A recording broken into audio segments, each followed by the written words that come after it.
வணக்கம் மாணவர் சகோதரர் சகோதரிகளே. நம்ம 11th அக்கவுண்டன்சி பயணத்துல இன்னைக்கு ஒரு முக்கியமான சாப்டர் பார்க்க போறோம். அதுதான் லெட்ஜர். நீங்க ஏற்கனவே ஜர்னல் பற்றி படிச்சிருப்பீங்க இல்லையா?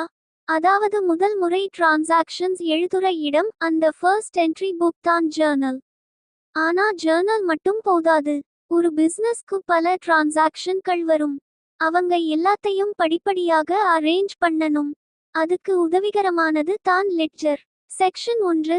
லெட்ஜர் என்றால் என்ன? சிறப்பா சொல்லணும்னா, A ledger is a principal book where all accounts are maintained. அதாவது ஒரு அக்கவுண்ட் தனி பக்கமா நாம பதிவு பண்ணுறது தான் லெட்ஜர். நம்ம எல்லா பிசினஸ் டீலிங்ஸையும் ஐடென்டிஃபை பண்ணி, கிளாசிஃபை பண்ணி, சமரைஸ் பண்ணி, பேலன்ஸ் பண்ணி வைக்கிறது தான் இதோட முக்கியமான வேலை. செக்ஷன் 2. ஜர்னல்ல இருந்து லெட்ஜருக்கு எப்படி போகலாம்? சரி, உங்க புரியுமாறு ஒரு எக்ஸாம்பிள்ல எடுத்துக்கலாம். Jan 1 bought furniture for 10,000 ரூபாய். Journal entry: furniture AC drive 10,000 ரூபாய். to cash AC 10,000 ரூபாய். இப்ப இந்த இரண்டு அக்கவுண்ட்ஸ் லெட்ஜர்ல போடணும்.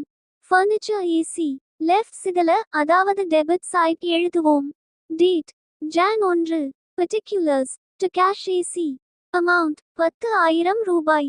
cash AC ரைட் சிதல, கிரெடிட் சைட் எழுதுவோம். Date: Jan 1. particulars: buy furniture AC. amount 10,000 ரூபாய். இப்படி ஜர்னல்ல இருந்து லெட்ஜருக்கு டிரான்ஸ்ஃபர் பண்ணுறதுக்கு போஸ்டிங் அப்படின்னு பெயர். செக்ஷன் 3. லெட்ஜர் ஃபார்மேட் எப்படி இருக்கும்? லெட்ஜர்ல இரண்டு பக்கங்கள் இருக்கும். Debit side debit side, credit side credit side. Debit சைட்ல எல்லாம் ட கொண்டு ஆரம்பிக்கும். கிரெடிட் சைட்ல எல்லாம் பை கொண்டு ஆரம்பிக்கும். மூளை மெமரி டிப்: டாக்டர் சமன் 2, CR சமன் பாய். செக்ஷன் 4. லெட்ஜர் பேலன்சிங் எப்படி செய்வது? லெட்ஜர்ல ஒரு அக்கவுண்ட்க்கு டெபிட் மற்றும் கிரெடிட் இரண்டு பக்கம் இருக்கும். அதில எந்த பக்கம் அதிகமா இருக்குதோ அந்த பக்கம் பிக் டோட்டல் ஆகும். அந்த டோட்டல் இருவருக்கும் சமமாக மேட்ச் பண்ணணும். Example: cash AC debit side 50,000 ரூபாய், கிரெடிட் சைட் 30,000 ரூபாய். ஆன்சர்: 20,000 ரூபாய்.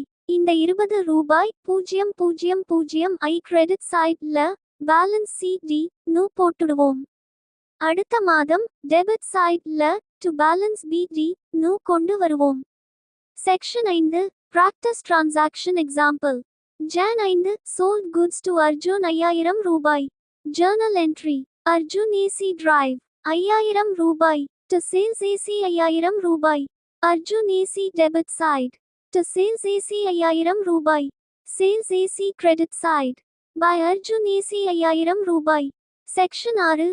Final recap. 1. ஜர்னல் வலதுபுறம் நோக்கிய அம்பு லெட்ஜர் சமன் போஸ்டிங். 2. லெட்ஜர்ல ஒவ்வொரு அக்கவுண்ட்க்கும் தனி பக்கம். 3. டெபிட் சைட்ல ட வலதுபுறம் நோக்கிய அம்பு இன்கமிங். 4. கிரெடிட் சைட்ல பை வலதுபுறம் நோக்கிய அம்பு அவுட்கோயிங். 5. போஸ்டிங் முடிச்சதுக்கு பிறகு பேலன்ஸ் பண்ணணும். 6. பேலன்ஸ் CD மற்றும் BD கான்செப்ட். கன்க்ளூஷன்: லெட்ஜர் மட்டும் நல்லா புரிஞ்சா ஃபடோரெல trial balance, trading account P மற்றும் L, பேலன்ஸ் ஷீட் எல்லாமே சும்மா போயிடும். சோ பிராக்டிஸ் பண்ணுங்க, மிஸ்டேக்ஸ் பண்ணுங்க, அப்ப தான் பெர்ஃபெக்ட் ஆகுவீங்க. Like, share, subscribe. ரிமைண்டர்: இந்த வீடியோ உங்களுக்கு பயனுள்ளதாக இருந்துச்சா லைக் பண்ணுங்க. டவுட் இருக்கா கமெண்ட் பண்ணுங்க. சப்ஸ்கிரைப் பண்ணுங்க. நாம டெய்லி அக்கவுண்டன்சி ஈஸி டிப்ஸ் போட்டுட்டே இருப்போம். நன்றி மாணவமே. இனிய நாள் வாழ்த்துகள்.